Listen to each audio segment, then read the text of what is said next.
प्रिय मित्रों, सुप्रभात। आज हम लोग राधे श्याम रामायण का कुछ पाठ आप लोगों को कुछ अंश आप लोगों के सम्मुख प्रस्तुत करेंगे, क्योंकि आज श्री कृष्ण जन्माष्टमी है। सबसे पहले आप सभी को हार्दिक शुभकामनाएं एवं बहुत बहुत बधाई। हम उस समय की घटना का जिक्र कर रहे हैं जब श्री भगवान रामचंद्र जब माता सीता के जो रावण ने हरण किया था सीता का, तो उसके बाद पता लगाने के बाद जब समुद्र पर पहुंचते हैं और समुद्र को पार करके लंका में पहुंचते हैं और लंका के दरवाजे बंद हैं, तो उस समय की चर्चा की हम आपके सामने सम्मुख प्रस्तुत कर रहे हैं कि श्री रामेश्वर देव का कर पूजन उपचार, बानर सेना सहित प्रभु जी उतरे सागर पार। वहां पहुँच कर दिवस जब बीत गए 2-4, तब प्रभु मंत्री गणों में करने लगे विचार। रामेश्वर देव का पूजन करके और समुद्र पार बानर सेना सहित प्रभु जी पहुँचते हैं, तो वहाँ जब 2-4 दिन बीत जाते हैं तो वो कहते हैं विचार करते हुए अपने मंत्रियों के साथ कि हे भाई, बतलाओ आगे अब कैसे पाँव बढ़ाना है। लंकापति तो चुप बैठा है, कुछ खबर नहीं क्या जाना है। हम तो उसके घर आ पहुँचे, हम तो उसके घर आ पहुँचे, वो नहीं युद्ध में आया है। लंका के द्वार बंद क्यों हैं, लंका के द्वार बंद क्यों हैं, क्या भेद न उसने पाया है। तो प्रथम विभीषण ने कहा कि सुनिए कृपा निधान, रावण साधारण नहीं है सुजान बलवान। दरवाजे बंद देख करके ये समझ न ले डरता होगा, दरवाजे बंद देख करके ये समझ न ले डरता होगा। वो भी अपने मंत्रियों संग बैठा विचार करता होगा। कुछ दिनों और देखिए राह, ये कुटिल नीति बतलाती है, और रिपु को भी युद्ध प्रबंध है, तो थोड़ी मोहलत दी जाती है, थोड़ी मोहलत दी जाती है।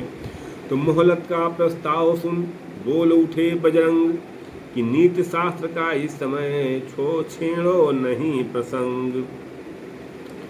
2-4 दिनों की ये मोहलत मुझको तो बहुत खटकती है, सीता माता को ये मोहलत बरसों की नाई कटती है। हम वृक्षों और पत्थरों से रावण का दुर्ग ढहा देंगे, चुटकी में द्वार कपाट तोड़ लंका में प्रलय मचा देंगे। जब राजभवन को तोड़ेंगे तो खुद निश्चर घबराएगा, सीता माँ को दे जाएगा या खुद लड़ने को आएगा। तो हनुमान जी के विचार सुनकर रामचंद्र जी कहते हैं कि शायद ही शत्रु सुलह कर ले, तब भी विचार ये सुंदर है। इस कटने मरने से पहले उसको समझाना बेहतर है। हे हनुमान, तुम बुद्धिमान कहते हो बात ठिकाने का, फिर एक बार बस तुम ही वहाँ तकलीफ उठाओ जाने का। तो जामवंत कहने लगे कि है तो ठीक विचार, पर हनुमत ही जाए वहाँ ये न हमें स्वीकार। रावण ये अवश्य समझ लेगा, सारा आधार इसी पर है, आता है यही बार बार, इस कारण यही दिलावर है। इसलिए बताए देता हूँ ये बुद्धिमान बलवान भी है, इस बार भेजिए अंगद को, ये समझदार बलवान भी है। तो उठे अपना नाम सुनी अंगद बल बुद्धि धाम, प्रस्तुत कोई कर न दे कहीं और दूसरा नाम। तो प्रभु बोले बाल तनय तुमको तो हम पुत्र समान समझते हैं, और लंका में दुश्मन के घर इसलिए भेजते डरते हैं। तो अंगद कहते हैं कि जिस जन पर कृपा आपकी है, वो जाकर लड़े रसातल तक, निर्भय है उसको भय न कहीं उदयाचल से अस्ताचल तक। मैं निश्चय ही धाक जमाऊंगा कुछ रावण की राजधानी पर। प्रभु का प्रताप कुछ ऐसा है, पत्थर तैरे हैं पानी पर। तो रामचंद्र जी कहते हैं कि कुछ राजनीति कुछ धर्म नीति, कुछ राजनीति कुछ धर्म नीति, कुछ बल भी दिखलाते आना। और बलबीर जहाँ तक संभव हो सब झगड़ा निपटाते आना। तो अंगद जब जाने लगे पुलित प्रफुल्लित गात, कहा विभीषण ने तभी सुनो हमारी बात। दो एक संदेश हमारे भी, दो एक संदेश हमारे भी, कह देना हठी दशानन से। जिसने की किया था पग प्रहार उठकर मुझ पर सिंहासन से। मैं मूर्ख और विद्रोही हूँ वह तो सब बात समझता है। और देखूंगा लंका नगरी का किस ढंग से रक्षा करता है। समझा देना बतला देना उस महाभिमानी रावण को। घर भर में एक विभीषण ही बस शेष रहेगा तर्पण को। तो मंद मंद हंसने लगे रामचंद्र रघुराय, और अंगद को करने विदा उठा कीस समुदाय।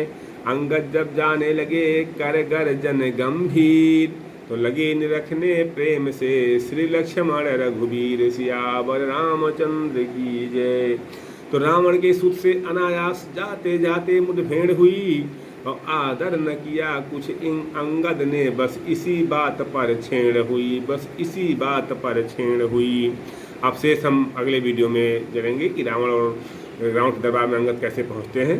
बहुत बहुत धन्यवाद आप लोगों को। वीडियो अच्छा लगा हो तो लाइक और सब्सक्राइब जरूर कीजिएगा।